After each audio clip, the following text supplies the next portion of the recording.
Hey there all, hope you're doing well. So I wanted to restart the world, mostly because it felt like I wasn't really doing what I originally set out to do. So when I first started the upgrade world, I wanted to really explore each update, mess around in each one, figure out what came in there, do that, and then move on, if that even makes sense. But I felt like as the updates went on, and I got closer to ones that I actually knew, I basically skimmed over those updates, the smaller ones like when polar bears were introduced and such. So I wanted to redo it, and with that I'm going to make it a season 2 in a separate playlist, but just continue the episode number, similar to how Etho did. Now, for this, what's going to happen is that, for example, for 1.0 to 1.1, I have 4 objectives before I can even remotely consider updating. One is I had to find a village and visit it. The other is I had to craft and equip a full set of iron armor and tools, which shouldn't be too hard, honestly. And then we have diamond discovery, which is I have to mine at least 5 diamonds, and we have to make another portal and then enter the nether. Now, along with that, that carries on through each update. 1.1 is I have to shear at least 10 sheep and then build a pen or a small shelter. Then I have to enchant a bow with one of the new bow enchantments, and so on and so forth. So I have an easy, a medium, and then 2 hard.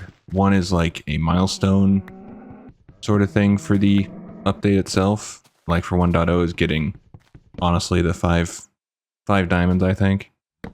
And then the kind of achievement is to go into the nether. Now, I have some side requirements, side missions. I don't know how exactly you want to phrase it.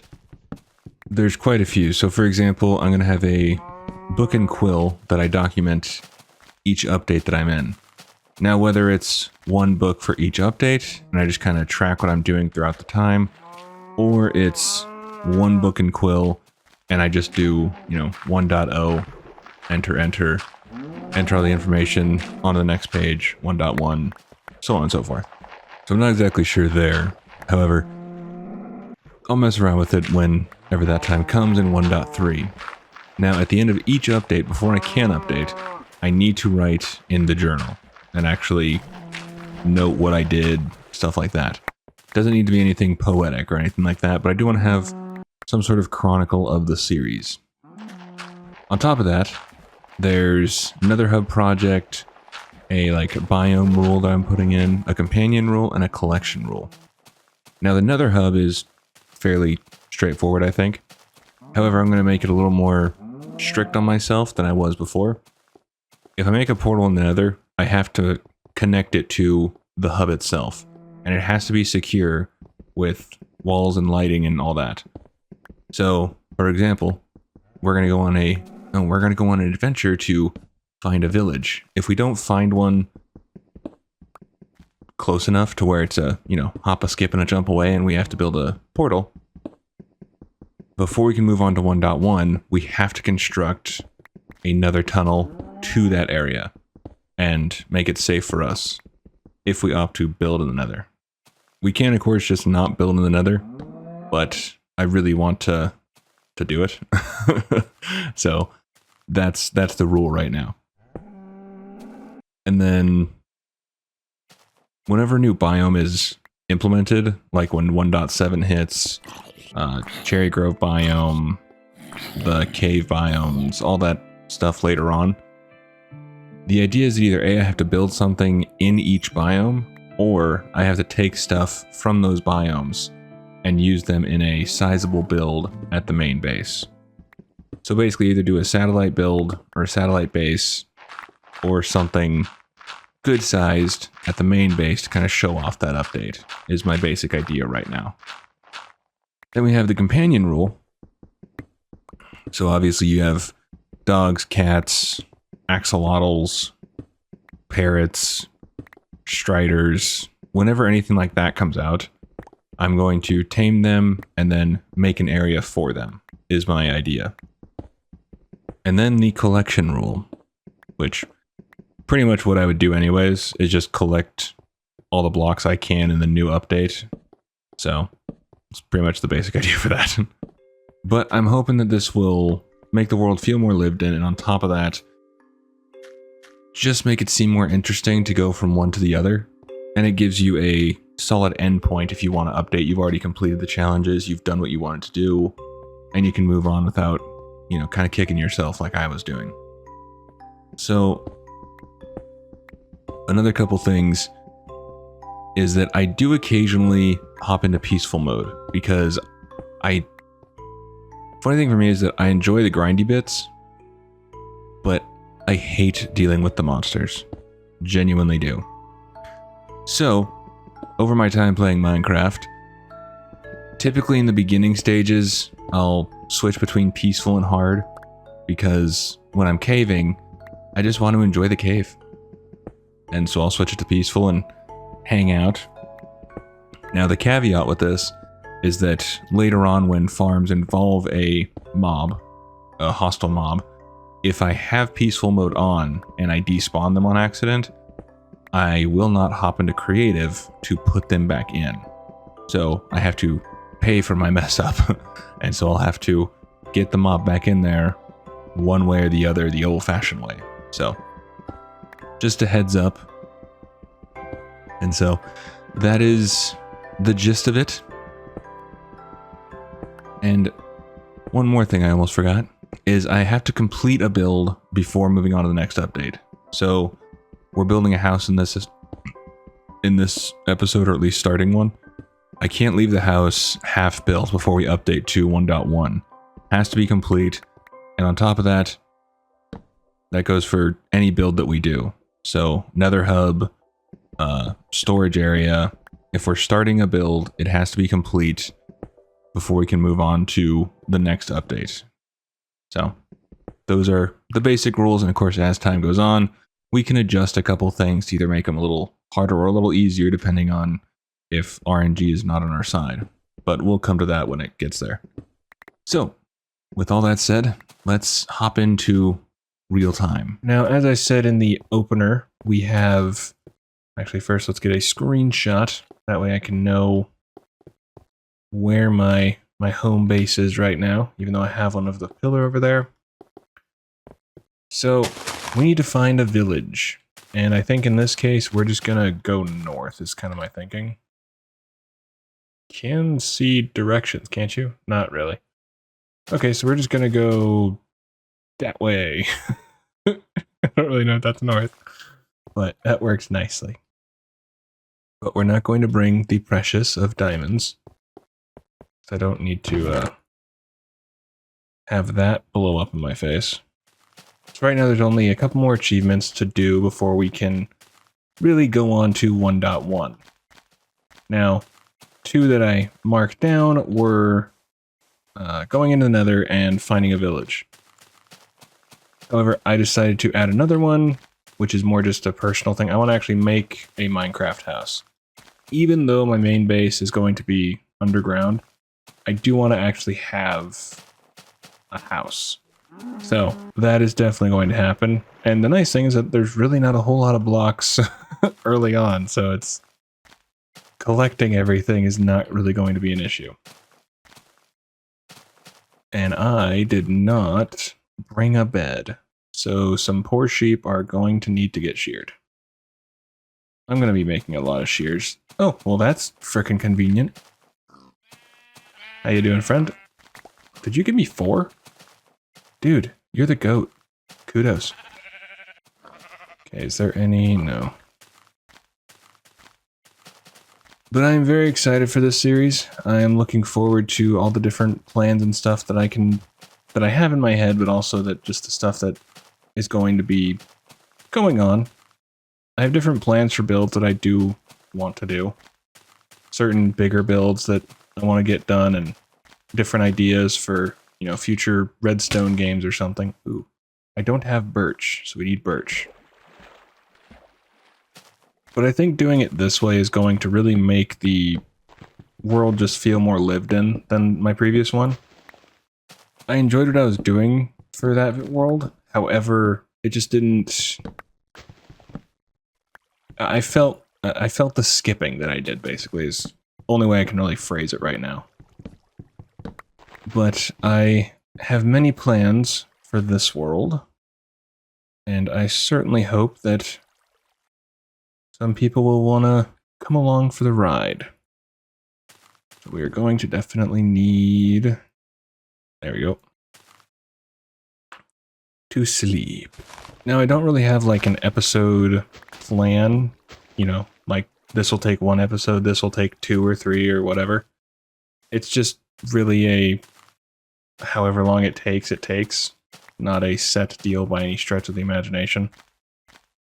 I could probably get all this done in 1 episode, but I don't think I want to. I'll probably end up doing it into a 2-parter. Because with how far it's looking like the village probably is, I'm going to do the another tunnel deal. So that's going to take a little time. But yeah, I'm looking forward to it. So let's, yeah, 2 should be fine. I'm not too concerned. Hey, cows. I'm going to need you for testing. The first one exploded with meat and skin, my god. In the real world, that would be absolutely terrifying. Nope, come here. 19, let's go. There we go, okay. So, now I know that villages do spawn. Villagers are useless at this particular moment in time. So I don't have to question that and be like, well, I don't need to find them. But I do know that they spawn. I went through a number of worlds to find this one, so... Ooh, desert. Yes. Looks like this will have to be my new farming desert. Let's get a stack of sand, though. Now, if it wasn't evident already, this series is going to be just chill. I mean, that's the easiest way to put it. Just experiencing each of the updates and building some hopefully cool and fun things. No village yet, so let's keep on trudging forward. Now, if there is one thing about me, is that I don't like to do redstone bone meal farms that you can make in future updates.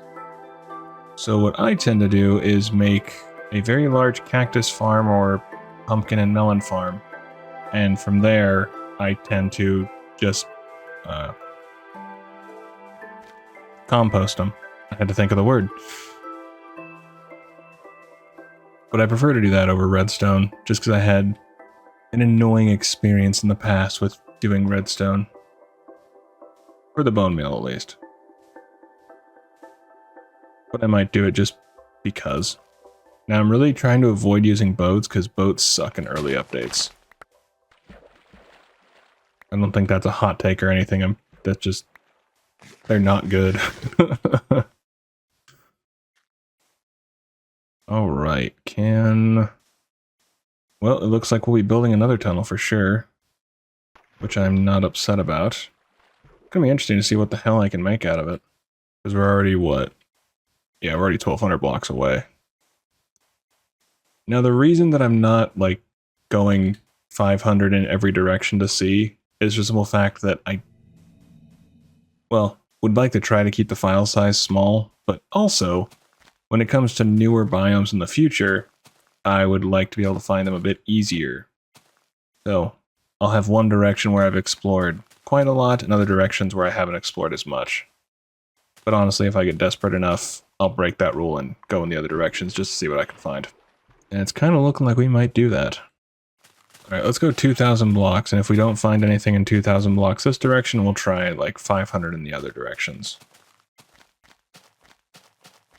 But I will stick with going this direction as the direction to, you know, go however long you need, sort of a thing.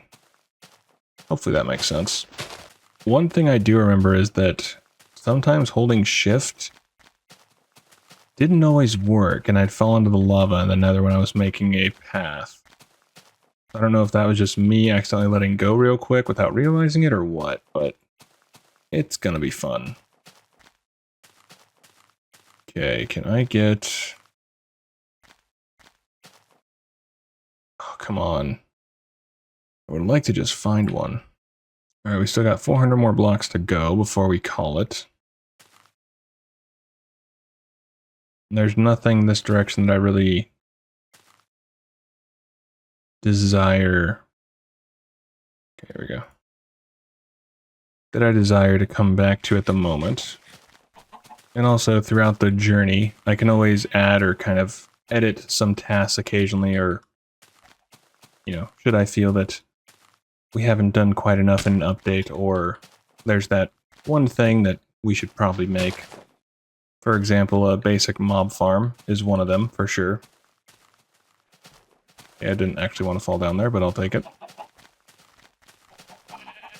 There's one thing I definitely want to do, like I had in my previous world, was to actually have a mob farm in the base.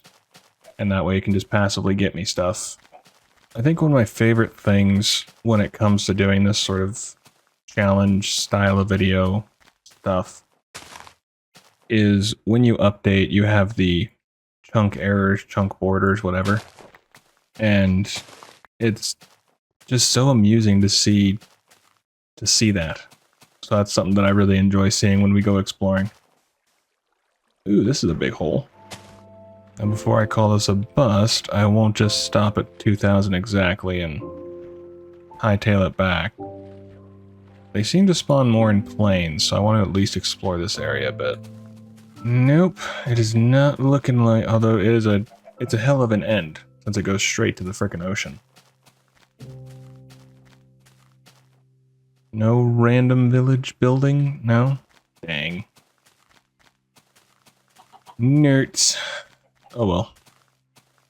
Alright, let's hightail it back, and then we will see if we can find one in the other direction. Let's just do a quick peek over here.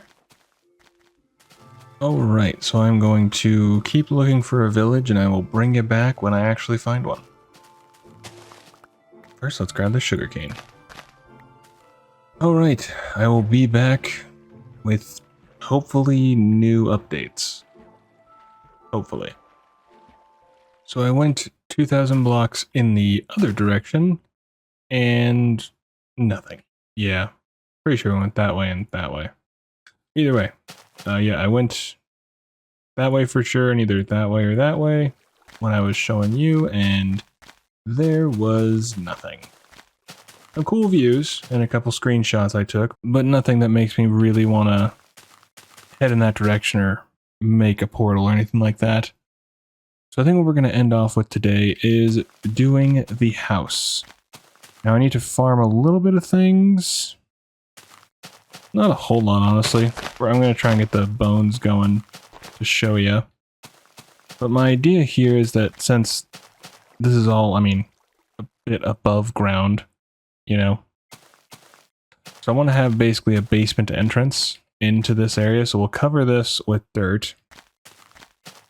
And we'll basically have, probably like right here, have the ladder or whatever drop down, or even just over here. But that's kind of my idea. So either I can do, so either we can have the house right here, but then have an addition just to get the house built, or something. But yeah, end of the day, I want to have that sort of secret entrance in a way. An unsuspecting house on top, and then a labyrinth of cool things below. And I'll be exploring this off camera, since I'll be doing it in peaceful mode. It won't be really that exciting or anything like that. But I will need to get obsidian, which there's a little bit over here. I do remember. I think. Over here? Yeah, right there. So we can get a bit of obsidian there. And then all we need to do is just find the village, and we can update after we have the house finished. So let's make the diamond pickaxe. Diamond pick. So actually I'm not gonna farm the obsidian right now. I want to start mocking out, whatever. Jotting out the area for the build.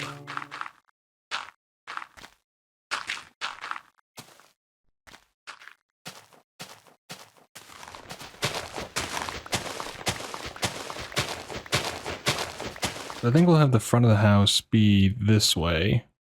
We'll cover up all of this and all of this. And we'll probably do... We can build the bulk of the house up here.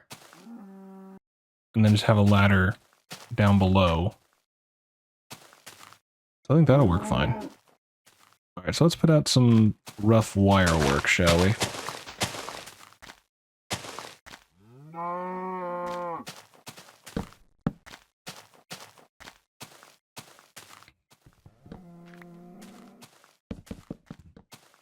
Alright, so now the big question being, how do I want to do the floor? Do I just want to tear out the grass and then put in whatever I feel like, or build on top of it? Because what we'll do in the future is we're going to, depending on how we do this, we're going to essentially strengthen the ceiling here, since having just dirt isn't really that strong. So what I envision is covering these with slabs whenever we're able to. I don't think we can right now because slabs are kind of finicky. But to have slabs cover the ceiling and then have either beams going across or, you know, posts in the middle or on the sides or something like that. So that's kind of my thinking right now. So I'm thinking if we do... first we need to plant these. Yeah, I'll have to play around with this and kind of see what works. But we're definitely over for how long I wanted to make the video, but either way, it's a good start. Did some exploring, did some basic building and terraforming, and the bare bones of the house, which next episode we'll either work on more or I'll show you what I've got figured out. So, until then, I will see you. Please take care of yourself, and thank you for watching. I'll see you in the next one.